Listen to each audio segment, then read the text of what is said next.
Imagine cycling from Menzies to Melbourne, across deserts, dust and danger in 1897. This isn't fiction, it's the real story of William Albert Snell, a man whose courage and vision helped shape Leonora and the goldfields forever. In 1897, long before cars roamed the outback or telephones connected towns, Snell did something nearly impossible. He climbed on his bicycle in Menzies and set off toward Melbourne, travelling via Adelaide, pedalling thousands of kilometres through harsh, lonely landscapes. And somehow he did it all in just 26 days. That journey alone spoke volumes about his determination and endurance. But for Snell, the ride was just the beginning of a much bigger adventure. When Leonora was officially declared a town in 1900, Snell stepped up to lead. He became Leonora's first mayor, serving 5 consecutive terms until 1907. Under his leadership, the small mining outpost began to transform. He oversaw the construction of Station Creek Dam, the town's first major water catchment, a vital project that gave life to the growing community. He organised Leonora's first firefighting system, protecting homes and businesses from devastating blazes. He had an iron tank built to improve water pressure, bringing reliability where there had once been only scarcity.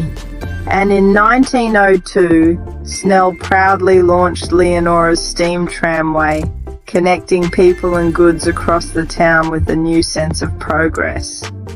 Every project he touched helped Leonora move from survival to prosperity. But Snell was far more than a politician. He was an entrepreneur with an instinct for opportunity.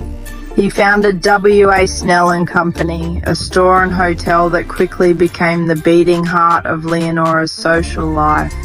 Travellers, miners and cameleers all gathered there to trade, to talk and to rest. Among those who frequented his establishment were the Afghan cameleers, whose camel trains carried goods across the vast interior of Australia. Unlike many settlers of the time, Snell didn't treat them as outsiders. He respected their culture deeply, so deeply in fact that he took the time to learn their language and even read the Koran. At one point, it was said that 3 camel trains could be seen arriving in Leonora, all bound for Snell's store, each carrying tons of flour, chaff and supplies. That image alone captures what kind of man he was. A bridge between cultures, a connector of people, and a visionary who saw value in every community member. Writers who met him were equally captivated.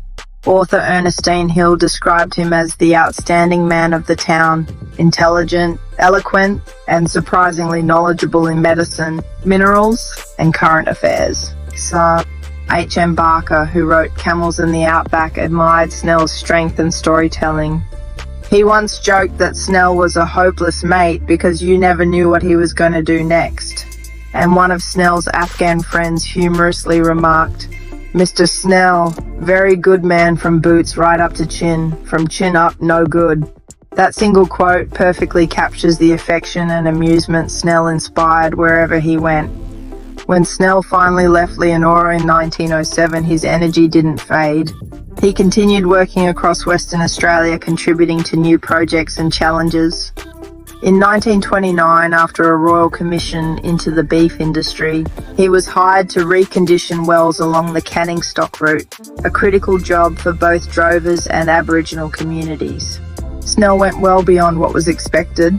He built ladders inside the wells so that Aboriginal people could once again reach their traditional water sources, restoring access to lands that had sustained them for generations. Even in his later years, he worked tirelessly, guided by that same spirit of service and adventure that had defined his youth. Sadly, his final chapter unfolded in the remote outback. While working at Weld Springs Well Number 9, Snell passed away around 1942. His body wasn't discovered until some time later, a quiet, lonely end for a man who had spent his life surrounded by people and purpose. Yet in another sense, William Albert Snell never truly left us. His legacy lives on, in the town of Leonora, in the infrastructure he helped create, and in the stories that still ripple through the goldfields. He embodied everything that makes this region legendary: resilience, innovation, and the courage to dream beyond limits. He showed that one person with vision and heart can shape an entire community. And even now, as the red dust blows across the desert and the old mining tracks fade into history, his spirit endures, a symbol of what it means to build, to believe, and to never give up. William Snell's journey reminds us that true pioneers don't just find gold, they create it through courage and community.